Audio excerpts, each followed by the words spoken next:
সর্বপ্রথম জানা দরকার, যখন জামাত সহকারে নামাজ আদায় করা হয় তখন ইমামের দায়িত্ব কি আর মুক্তাদির কর্তব্য কি। আল্লাহ রাব্বুল আলামিন কোরআন মাজিদে এই কথা বলে দিয়েছেন। সূরা আরাফের 204 নম্বর আয়াতে আল্লাহ তাআলা বলেছেন, ওয়া ইযা কুরিয়াল কুরআনু ফাসতামিউ লাহু ওয়া আনসিতু লাআল্লাকুম তুরহামুন।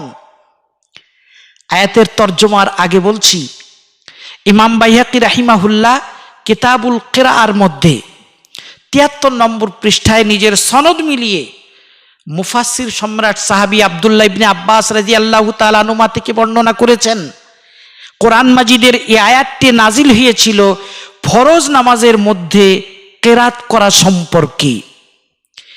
এই শানে নুজুলের দিকে লক্ষ্য করে আয়াতের তরজমা ও ব্যাখ্যা হবে এরকম, ওয়াইদা কুরিয়াল কুরআনু, আর যখন নামাজের মধ্যে ইমামের কণ্ঠে কোরআন পড়া হয়, ফাসতামিউ লাহু, তখন তোমরা মুক্তাদিরা সশব্দের কেরাত বিশিষ্ট নামাজে মনোযোগ সহকারে কেরাত শ্রবণ করো।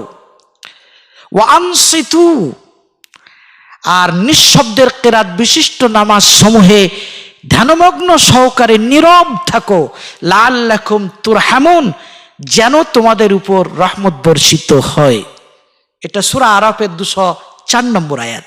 এই আয়াতের মধ্যে আল্লাহ রাব্বুল আলামিন পরিষ্কারভাবে বলে দিয়েছেন, জামাত সহকারে নামাজ আদায় করার ক্ষেত্রে ইমামের দায়িত্ব হলো কোরআন মাজিদ তিলাওয়াত করা, আর মুক্তাদির দায়িত্ব হলো উচ্চস্বরে কেরাত বিশিষ্ট নামাজে মনোযোগ সহকারে কেরাত শ্রবণ করা, আর নিঃশব্দের কেরাত বিশিষ্ট নামাজের মধ্যে ধ্যানমগ্ন সহকারে নীরব থাকা।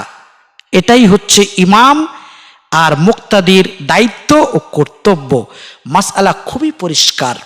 এ দ্বারা দ্বীনের আলোর মতো প্রমাণিত হলো যে নামাজের মধ্যে ইমামের পিছনে মুক্তাদির কোরআন মাজিদের কোনো কিছু তিলাওয়াত করার প্রশ্নই ওঠে না।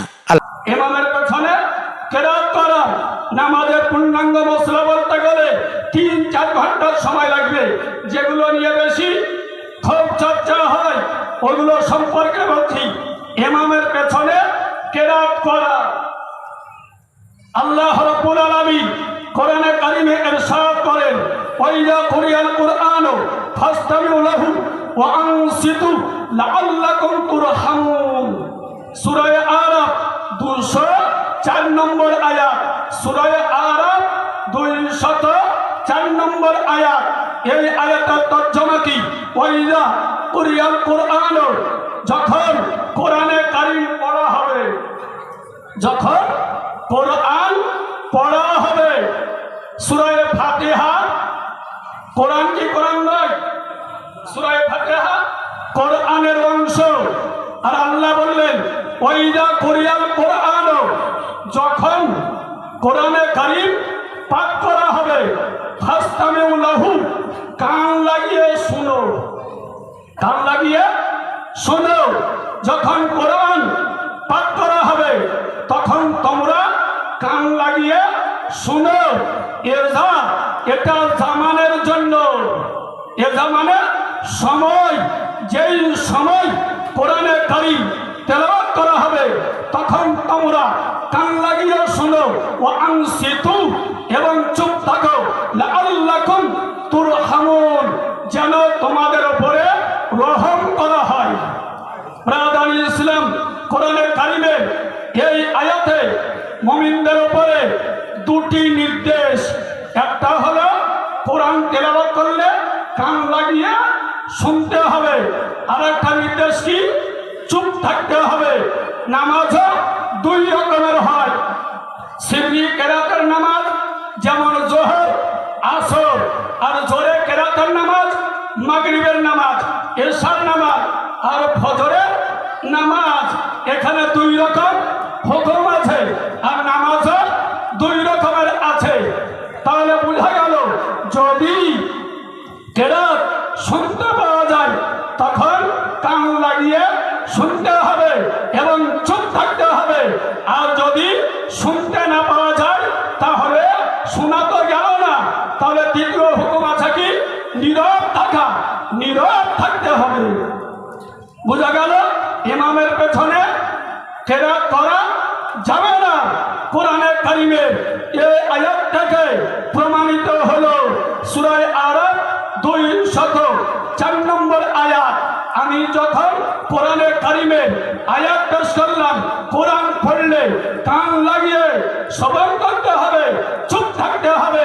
এবার কেউ যদি বলে ইমামের পেছনে কেরাত করা জরুরি, তার জন্য তার উপরে এ দায়িত্ব অর্পিত হয়। আমি যেহেতু কোরআনে কারিমের আয়াত দলিল হিসাবে পেশ করলাম, তাহলে তাকেও এর বিপক্ষে কোরআনে কারিমের আয়াতই পেশ করতে হবে।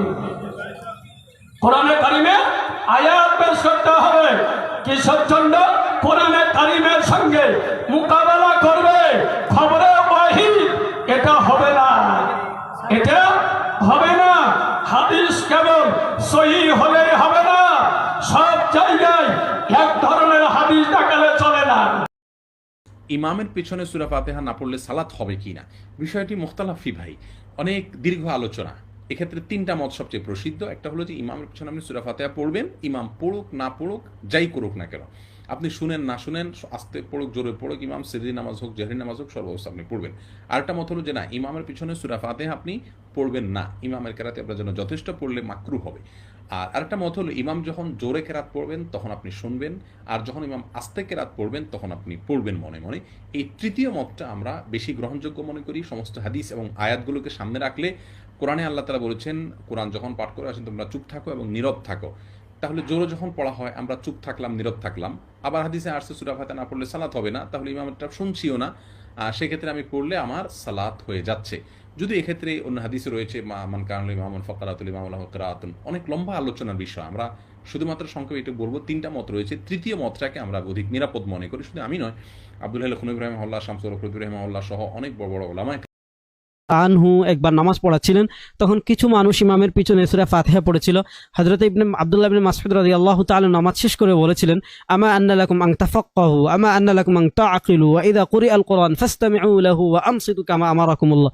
যে তোমাদের চিন্তা করা উচিত ছিল, আমা আন্না লাকুম আন তাফাক্কাহু আমা আন্না লাকুম আন তাআকিলু ওয়া ইযা কুরিআল কুরআন, যখন কোরআন পড়াবে ফাসতামিউ লাহু ওয়া আনসিতু, চুপ করে শুনবে, কামা আমারাকুমুল্লাহ। এজন্য কোন নামাজে ইমাম সাহেবের পিছনে সূরা ফাতিহা পড়তে হবে না। বাকি লা সালাতা ইল্লা বিফাতিহাতিল কিতাব যে হাদিস রয়েছে, সেই হাদিসের ব্যাখ্যা আমরা রাসূলুল্লাহ সাল্লাল্লাহু আলাইহি ওয়াসাল্লামের হাদিস থেকেই পেয়ে যাই। ইমাম তিরমিজি রাহিমাহুল্লাহ তিরমিজিতে এনেছেন, লা সালাতা ইল্লা বিফাতিহাতিল কিতাব ইযা কানা ওয়াহদাহু, যখন সে একাকী নামাজ পড়বে। এবং এই হাদিসকে ইমাম তিরমিজি রাহিমাহুল্লাহ বলেছেন হাসানুন সহিহ, মানে এই হাদিসটা সর্বোচ্চ পর্যায়ের বিশুদ্ধ। এই হাদিস থেকে পাইলাম যে আমরা যখন একাকী নামাজ পড়বো তখন সূরা ফাতিহা পড়া আবশ্যক, কিন্তু যখন ইমামের পিছনে আমরা নামাজ পড়বো ফা ইন্না কিরাআতাল ইমামি লাহু কিরাআহ, তখন ইমামের কিরাআতই আমাদের কিরাআত, তখন আর সূরা ফাতিহা পড়তে হবে না।